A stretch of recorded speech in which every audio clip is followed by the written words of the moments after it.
Just joined us. You're watching Newslink on DSTV channel 403. Now, the ANC is heading to its special NEC meeting this weekend, with many waiting to hear what the future holds for President Cyril Ramaphosa.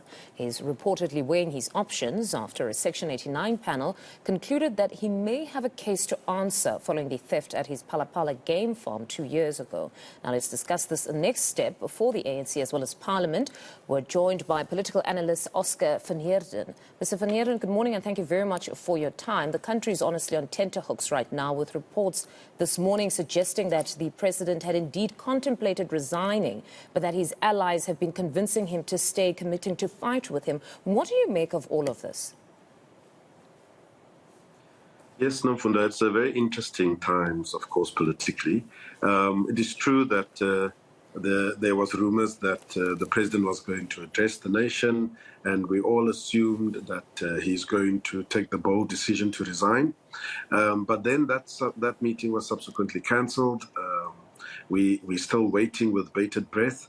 And there are rumors flying around indeed that people are now trying to convince the president not to resign. And they're approaching this, I would imagine, from a three-pronged approach, which is the legal issue. Of course, there is the parliamentary process, and then there is the political issue, which is the upcoming NEC. That particular NEC then is also all the talk. The president has won a number of battles in the NEC, but one wouldn't necessarily know if this was a case-by-case type of dominance, where perhaps at this point they wouldn't support him. What do you think would possibly be the outcome of that NEC meeting today? Well, you're absolutely right. We've seen in recent months that the NEC usually sides with the president. He's won a number of battles. And if that support base is solid, then chances are that the NEC will rule in his favor. But the problem is that we just don't know now that this report has come out. The president is weakened, and some of his allies in the NEC might actually not necessarily feel comfortable with supporting him on this.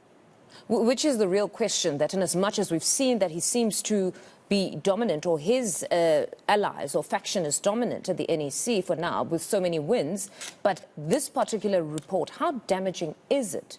Because just listening to some of those, whether it be on radio or other platforms, it seems that those that are aligned to the president are still standing with him. Yeah, it does seem so. You see, the thing is that if we look at the report in its totality, the judge, former Chief Justice Nobo himself has indicated when delivering handing over the report that there were a number of flaws.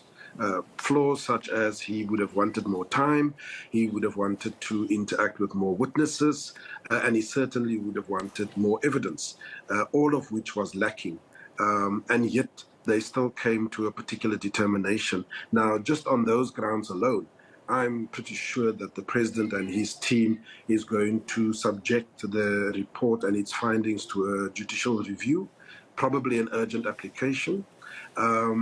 And then, of course, that then means that the issue now becomes what the showdown within the NEC politically. And if he can keep those numbers that are supporting him, then they can go to Parliament and say, we feel that the report should not be taken any further. Politics aside, what would be in the best interest of the country right now? Because perception is everything. You shouldn't only be just clean. You should be seen to be clean. So in this situation, what would be in the best interest of the country?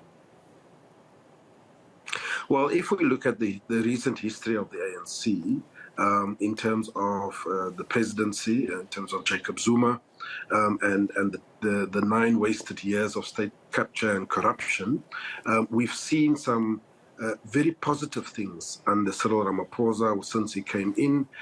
He has brought back the integrity and dignity of some of the Chapter 9 institutions. He's beefed up the NPA.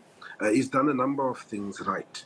And I think that there is fears out there that if he now steps aside or resigns, that it's going to leave a gap, and people are worried that particular momentum that has been there might actually cease, might actually stop.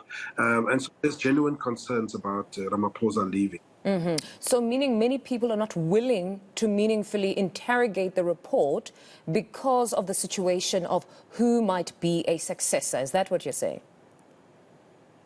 Absolutely. Absolutely. I mean, the report will be interrogated whichever way. I mean, I'm sure even if President Ramaphosa resigns, he, like Mbeki in 2008, would still take that matter up for review because he would want to clear his own name personally. And not just as the president of the and of the country. So there are some measures that it's not that people are going to ignore the report. I think genuinely there is legal advice that says it needs to be challenged. But is that not perhaps myopic in that there is still the assumption that the ANC is the only option for the country? Well, at this point, I think those that are wanting to see Ramaphosa's back has already resigned themselves to the fact that potentially there will be losses in 2024 with the electorate being dissatisfied. And so they've already concluded that they are going to enter into a coalition with Julius Malema, EFF. And that's why I think Mr. Malema is also very vocal on this very issue. I was listening to another political analyst, Dr. Ongama Timka, this morning on 702 while driving to work. He brings another dynamic to this debate. He says the president's departure should not necessarily lead to an unfavorable outcome if he were to decide to leave, because he could manage the process perhaps by anointing a candidate that must then be supported by his supporters to protect those gains in government. Would such actually work? Well, as we try and find out and figure out what's happening, we are also hearing that some of his people around the president is in doing exactly that. He's trying to find a credible alternative candidate. And there's all kinds of people and names flying around. And I think it is in pursuance of exactly that particular outcome. But it's interesting. It would be interesting to know if those that were coalescing, was it around the brand of President Cyril Ramaphosa, or they could support any other person that is presented to them by the president? I don't think it's necessarily about Cyril Ramaphosa. I think it is coalescing around what he stands for and the anti-corruption path that he has set out to clean the organization, the ANC, but also clean government. And I think that is what is at play here. They want to find a candidate, if indeed Ramaphosa resigns, that is going to be able to push that agenda forward. Because we know, for example, that those that are implicated in corruption, malfeasance, etc., those that have been asked to step aside, it is those people that are wanting to see Ramaphosa's back so that they can bring in their own candidate and so on.